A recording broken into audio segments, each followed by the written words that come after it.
দফায় এক দাবি খুনি হাসিনার পদত্যাগ দফায় এক দাবি তুমি কে আমি কে তুমি কে আমি কে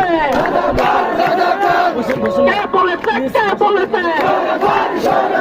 মায়া কন্যা তোমারে ক্ষমতায় পালারে মায়া কন্যা তোমারে